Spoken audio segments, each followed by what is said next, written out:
ಲಿಂಗಾಯತ ಪಂಚಮಸಾಲಿ ಲಿಂಗಾಯತ ಪಂಚಮಸಾಲಿ ಶಿಕ್ಷಣ ಮತ್ತು ವಿದ್ಯಾರ್ಥಿಗಳ ಉದ್ಯೋಗಕ್ಕೋಸ್ಕರವಾಗಿ ಈಗಾಗಲೇ ಕಳೆದ 3 ವರ್ಷಗಳಿಂದ ನಿರಂತರವಾಗಿರ್ತಕ್ಕಂಥ ಹೋರಾಟವನ್ನು ನಾವೆಲ್ಲ ಮಾಡ್ತಾ ಬಂದಿದ್ದೀವಿ. ನೂತನ ಸರ್ಕಾರ ಸಿದ್ದರಾಮಯ್ಯ ನೇತೃತ್ವದ ಸರ್ಕಾರ ಬಂದ ಮೇಲೆ ನಮ್ಮ ಶಾಸಕರೊಂದಿಗೆ 2 ಬಾರಿ ಮಾತಿನ ಸುತ್ತುಕತೆ ಮಾಡಿದ್ವಿ. 2 ಬಾರಿ ಮಾತುಕತೆ ಮಾಡಿದಾಗಿ ಸಹ ಮುಖ್ಯಮಂತ್ರಿಗಳು ಕೇವಲ ಭರವಸೆಯನ್ನು ಕೊಟ್ಟರು. ಇದುವರೆಗೂ ಕಾನೂನು ತಜ್ಞರ ಸಭೆಯನ್ನು, ಸಂವಿಧಾನ ತಜ್ಞರ ಸಭೆಯನ್ನು ಇದುವರೆಗೆ ಕರೆದಿಲ್ಲ.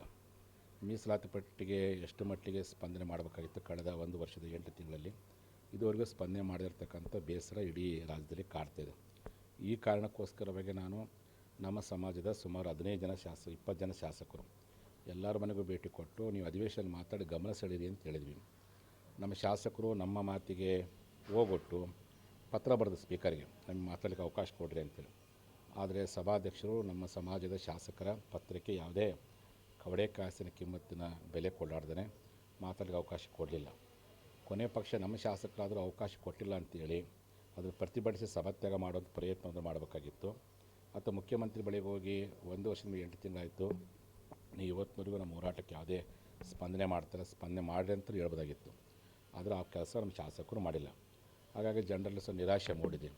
ಆ ಉದ್ದೇಶಕ್ಕೋಸ್ಕರವಾಗಿ ನಮ್ಮ ಸಮಾಜದ ಕಾನೂನು ತಜ್ಞರು ಮತ್ತು ಕಾನೂನು ಬಲ್ಲಿದಂಥ ಎಲ್ಲ ವಕೀಲರನ್ನು ಕೂಡಿಸಿ ರಾಜ್ಯ ಸರ್ಕಾರಕ್ಕೆ ಒತ್ತಡ ಹಾಕುವಂಥ ವಕೀಲರ ಮೂಲಕವಾಗಿ ಹೋರಾಟವನ್ನು ಮಾಡಿ ಆ ಮೂಲಕವಾಗಿ ಸರ್ಕಾರಕ್ಕೆ ನಮ್ಮ ಸಮಾಜ ಸಿಗಬೇಕಾಗಿರ್ತಕ್ಕಂಥ ಮೀಸಲಾತಿ ಬಗ್ಗೆ ಒಂದು ರೀತಿಯಾಗಿರ್ತಕ್ಕ ಅವರ ಮಲಗಿರುವ ಸರ್ಕಾರ ಎಚ್ಚರಗೊಳಿಸಲಿಕ್ಕೋಸ್ಕರವಾಗಿ ಸೆಪ್ಟೆಂಬರ್ 22ರಂದು ಬೆಳಗಾವಿಯ ಗಾಂಧಿ ಭವನದಲ್ಲಿ ಲಿಂಗಾಯತ ಪಂಚಮಸಾಲಿ ವಕೀಲರ ಮಹಾಪರಿಷತ್ ಎನ್ನುವಂಥ ಹೆಸರಿನಲ್ಲಿ ಭಾಳ ದೊಡ್ಡ ಸಭೆಯನ್ನೇ ಕರೆಯಲಾಗ್ತದೆ. ಅದಕ್ಕಾಗಿ ಇವತ್ತು ರಾಜ್ಯಾದ್ಯಂತ ಎಲ್ಲ ಜಿಲ್ಲಾ ಮಟ್ಟದಲ್ಲಿ ಪೂರ್ವಭಾವಿ ಸಭೆ ಮಾಡಲಾಗ್ತದೆ. ಇದುವರೆಗೂ ನಾವೆಂದೂ ಪಂಚಮಸಾಲಿ ವಕೀಲರ ಸಭೆ ಮಾಡಿದ್ದಿಲ್ಲ. ಆದರೆ ಇವತ್ತು ಅನಿವಾರ್ಯವಾಗಿದೆ. ನಮ್ಮ ವಕೀಲರ ಮೂಲಕವಾಗಿಯೇ ಸರ್ಕಾರ ಕಣ್ಣು ತೆರೆಸಬೇಕು, ನಮಗೆ ನ್ಯಾಯ ಪಡಿಬೇಕನ್ನೋ ಉದ್ದೇಶಕ್ಕೋಸ್ಕರವಾಗಿ ಈಗಾಗಲೇ 7ನೇ ಹಂತದ ಹೋರಾಟ ಶುರುವಾಗಿದೆ. ಅದಕ್ಕೆ ಪೂರಕವೆಂಬಂತೆ ನಿನ್ನೆ ದಿವಸ ವಿಜಯಪುರದಲ್ಲಿ ಭಾಳ ದೊಡ್ಡ ಪ್ರಮಾಣದ ಸಭೆ ಆಯಿತು. ಎಲ್ಲರೂ ಸಹ ವಿಜಯಪುರದಿಂದ, ಏಕೆಂದರೆ ನಮ್ಮ ಜನ ರೈತರು, ಬಹುತೇಕ ನಮಗೆ ಶಿಕ್ಷಣವನ್ನು ಓದಲಿಕ್ಕೆ ಹಣಕಾಸು ತೊಂದರೆ, ಓದಿದ ಮೇಲೆ ಮೀಸಲಾತಿ ತೊಂದರೆ, ಈ ಎರಡೂ ಸವಾಸ ಬೇಡ ಅಂತ ತಿಳ್ಕೊಂಡು ಭಾಳ ಮಂದಿ ನಮ್ಮವ್ರು ವಕೀಲಿಕೆ ಮಾಡಕತ್ತಾರೆ. ಅದು ಒಂದು ಉಪಜೀವನ ಇರ್ಬೋದು, ಇನ್ನೊಂದು ಸ್ವಾಭಿಮಾನಕ್ಕೋಸ್ಕರವಾಗಿ.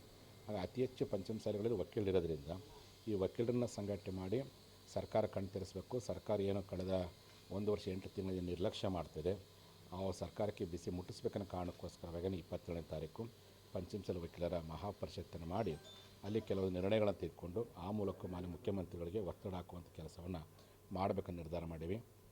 ಆ ಹಿನ್ನೆಲೆ ಒಳಗೆ ನಿನ್ನೆ ಸಭೆ ಯಶಸ್ವಿಯಾಗಿದೆ. ಇವತ್ತು ಕೊಪ್ಪಳದಲ್ಲಿ ಸಂಜೆ 4 ಗಂಟೆಗೆ ಸಭೆ ಇದೆ.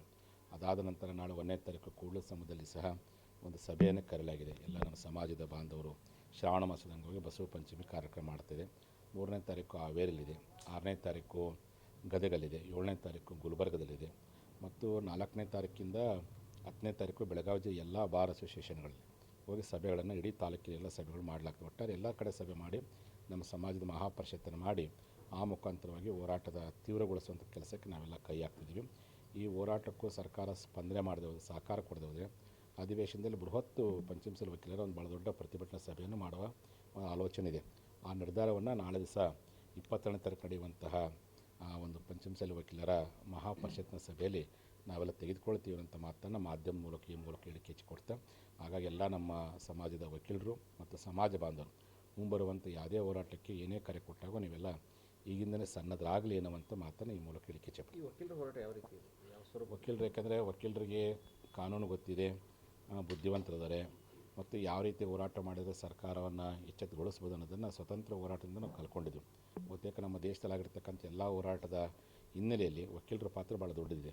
ಹಾಗಾಗಿ ಪಂಚಮಸಾಲಿ ಮೀಸಲಾತಿ ಹೋರಾಟಕ್ಕೆ ಕಾರ್ಯಾಂಗವಾಗಿ ದನಕಾಯ ಹುಡುಗನ ಹಿಡ್ಕೊಂಬಿಟ್ಟು ನಮ್ಮಂಥ ಗುರುಗಳವರಿಗೆ ಹೋರಾಟ ಮಾಡಿದ್ವಿ. ಇನ್ನೇನು ಶಾಸಕಾಂಗವಾಗಿ ಕೆಲಸ ಮಾಡುವಂಥ ಜವಾಬ್ದಾರಿ ಶಾಸಕರ ಮೇಲಿತ್ತು.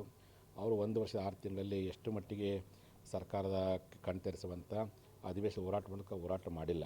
ಹಾಗಾಗಿ ಅವ್ರ ಮೇಲೆ ನಾವು ಹೆಚ್ಚು ಅವಲಂಬಿತರಾಗೋದಕ್ಕಿಂತ ನ್ಯಾಯಾಂಗದ ಮೇಲೆ ನಂಬಿಕೆ ಇಟ್ಕೊಂಡು ಅವ್ರ ಮುಖಾಂತರ ಹೋರಾಟ ಮಾಡಬೇಕು ಅಂತೇಳಿ ಅಂದ್ಕೊಂಡು ಈ ಮೊದಲ ಬಾರಿಗೆ ವಕೀಲರ ಸಂಘಟನೆಯನ್ನು ಈಗಾಗಲೇ ಮಾಡಲಾಗ್ತದೆ.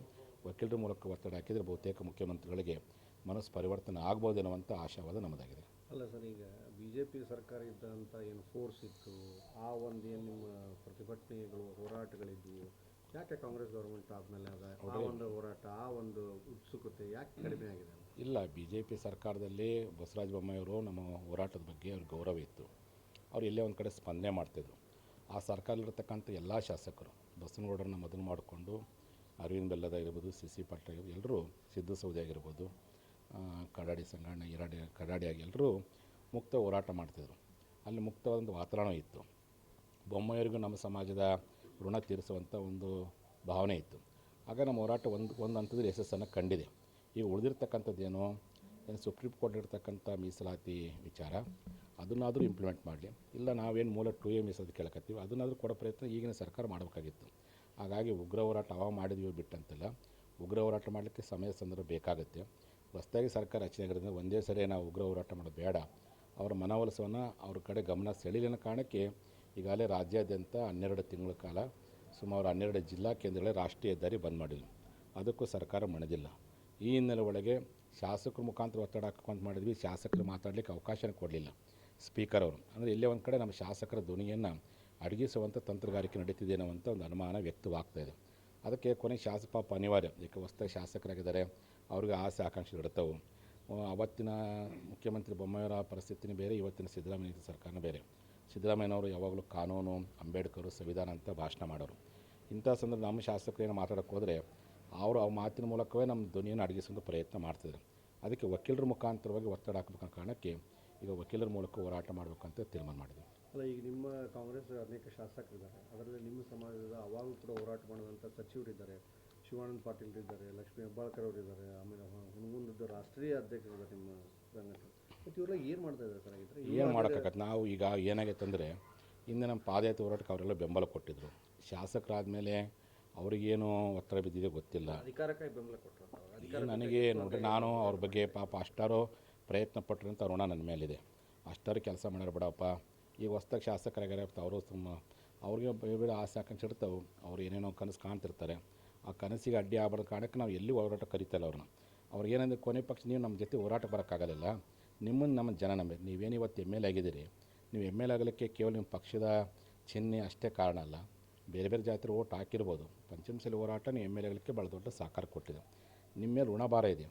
ನಾನು ನನ್ನ ಜೊತೆಗೆ ನೀವು ಬಂದು ಹೋರಾಟ ಮಾಡಲಿಕ್ಕೆ ನಿಮಗೆ ತೊಂದರೆ ಆಗೋದಾದರೆ, ನಿಮಗೆ ಕೊಟ್ಟಿರುವಂಥ ಪರಮಾಧಿಕಾರ ಏನಿದೆ, ಶಾಸನಬದ್ಧ ಅಧಿಕಾರ, ಆ ಮೂಲಕವಾಗಿ ಸರ್ಕಾರ ಗಮನ ಸೆಳೀಲಿ ಅಂತ ನಮ್ಮ ಶಾಸಕರಿಗೆ ಎಲ್ಲರಿಗೂ ಹೇಳಕ್ಕೆ ಇಚ್ಛೆಪಡ್ತೀನಿ. ಹಿಂದೆ ನೀವು ಹೋರಾಟಕ್ಕೆ ಬಂದಿರಿ, ಭಾಗವಹಿಸಿದ್ರಿ, ಎಲ್ಲ ರೀತಿಯ ಒತ್ತಡ ಹಾಕಿದ್ರಿ.